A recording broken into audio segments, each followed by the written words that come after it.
Bonjour et bienvenue sur Active Worker. Aujourd'hui, on aborde un sujet qui est hyper important dans le monde du travail, c'est comment avoir une bonne relation avec son boss.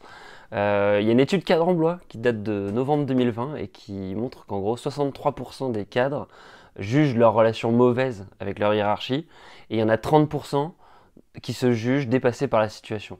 Donc tu imagines, ça veut dire que si tu regardes autour de toi, potentiellement il y a 2 tiers des personnes qui sont malheureuses en gros à cause de leur boss et un tiers qui n'arrive pas à gérer la situation. Donc là, les 3 conseils que je vais te donner, ils viennent de Guy Kawasaki, c'est l'auteur de L'Art de l'Enchantement. Et donc évidemment, il fonctionne dans 80% des cas.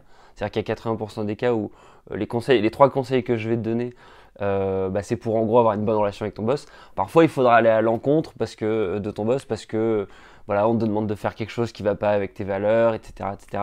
Mais là, c'est pas du tout l'objet de la vidéo. On n'est pas dans une vidéo contrarienne. On est vraiment dans une vidéo qui a pour but de créer un bon setup, de créer un bon environnement et en gros une bonne base avec ton boss. Donc numéro 1, ça va être de pratiquer l'art de la priorisation maximale avec ce que te demande ton boss. Donc ça veut dire que quand il te demande de faire quelque chose, même si ça n'est pas ta priorité à toi, tu le fais le plus vite possible.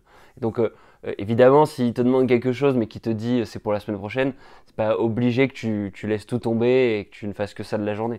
Mais s'il te demande de faire quelque chose qui a l'air urgent, il faut vraiment que tu le priorises au top de ta to-do list et que tu t'exécutes. Le point important, c'est qu'en fait, c'est lui qui est responsable de tes résultats. Donc, il faut que tu puisses prendre conscience de ça et te dire, ok, j'ai peut-être pas le même point de vue que lui, peut-être qu'aujourd'hui, il fallait que je fasse un autre truc. Il me demande quelque chose, ça a l'air urgent, il faut que je le fasse tout de suite. Et donc voilà, ça c'est le conseil numéro 1. Numéro 2, ça va être de faire des prototypes rapidement quand on te demande justement de faire quelque chose. C'est-à-dire qu'il n'y a rien de pire pour un manager en fait de définir une direction avec quelqu'un, dire ok voilà il faut faire ça, et puis tu te rends compte 2 ou 3 jours plus tard qu'en fait ton collaborateur il est parti dans la mauvaise direction. Alors c'est une faute de management potentiellement de ton manager, mais là on n'est pas en train de parler de ce que lui peut faire, on est en train de parler de ce que toi tu peux faire. Donc toi ce que tu peux faire c'est on te demande de faire quelque chose, tu vas essayer de créer une première version le plus vite possible. Donc si c'est une présentation PowerPoint, une formation, tu vas définir très très vite à qui on s'adresse, quelles sont les différentes parties, qu'est-ce qui est attendu. Et tu vas essayer de créer une image du produit attendu pour être sûr que tu es dans la bonne direction. Et puis le point secondaire, c'est que en fait, en faisant ça, tu vas montrer à ton boss que justement, tu prends en compte ses priorités et donc tu vas satisfaire en fait le point numéro 1. Voilà. Ça, c'est vraiment les 2 premiers points hyper importants.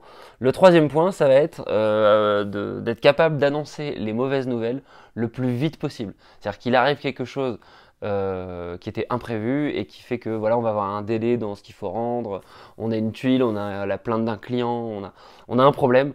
C'est hyper important en fait que à très très très court terme, tu puisses avertir ton manager. Alors évidemment, ce qu'il faut essayer de faire, c'est de l'avertir avec une solution, venir avec plusieurs scénarios. Et donc la structure du message d'alerte que tu dois avoir, c'est voilà, écoute machin, j'ai une mauvaise nouvelle, il est arrivé ça. Pour autant, j'ai mis en place telles actions de correction, ou pour autant, voilà les scénarios que j'envisage, qu'est-ce que tu en penses? Je pense qu'on pourrait faire A, je pense qu'on pourrait faire B, je pense qu'on pourrait faire C. Voilà. Donc ça, c'est la bonne manière en fait pour annoncer une mauvaise nouvelle, et c'est super important parce qu'en fait, annoncer une mauvaise nouvelle à ton boss, ça veut dire, ça va créer quelque chose, ça s'appelle la confiance. Si tu n'annonces pas une mauvaise nouvelle, et donc ça t'est peut-être déjà arrivé de mettre des choses sous le tapis. Moi personnellement ça m'est arrivé dans les 2 cas, de le mettre sous le tapis et d'avoir un boss qui était énervé, et puis pareil d'avoir des gens dans mon équipe qui mettent des choses sous le tapis, et de leur dire mais en fait ne fais plus jamais ça, ça n'a pas de sens. C'est pas grave, je préfère que tu m'annonces une mauvaise nouvelle et puis que tu l'aies résolue tout de suite, mais que ça n'a aucun sens en fait de faire ça, parce que derrière tout ce que tu fais, c'est que tu crées justement un temps de passivité pour ton manager, et tout ce temps-là, c'est du temps où il aurait pu t'aider en fait.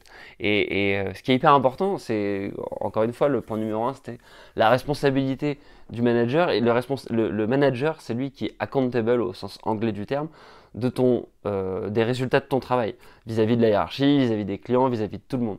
Donc si en fait tu lui enlèves du temps de réflexion pour t'aider, quelque part il sert à rien. Et puis voilà, moi c'est souvent ce que je répète d'ailleurs à des amis qui rencontrent aussi les premières difficultés du nouveau manager. En fait, un manager, il est là pour gérer les merdes. On va être cash, on va être clair.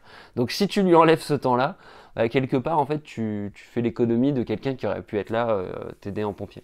Voilà. Après, j'ai bien conscience qu'il y a des tas de managers qui sont pas du tout comme ça, que c'est pas des bons managers. Quand t'as une merde, ils vont pas être là du tout pour t'aider. Mais encore une fois, c'est pas l'objet de la vidéo. Donc, en résumé, quand ton manager te demande quelque chose, tu t'exécutes le plus vite possible. Numéro 2, tu prototypes rapidement, que ce soit une tâche nouvelle qui t'est donnée ou justement une urgence, pour montrer que tu as pris en compte la demande et puis avoir une idée claire en gros du résultat attendu.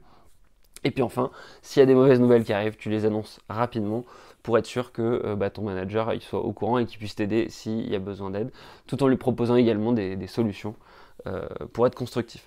Voilà, j'espère que cette vidéo t'a plu. Si toi tu as d'autres best practices qui peuvent aider un maximum de monde, n'hésite pas à les mettre en commentaire. Si tu as aussi des situations avec des managers qui ne semblent pas vraiment rentrer dans ces cases-là, n'hésite pas à les détailler, comme ça pourrait être un exercice à la fois pour moi et puis les autres active workers de réflexion. Et puis moi je te dis à demain pour une prochaine vidéo.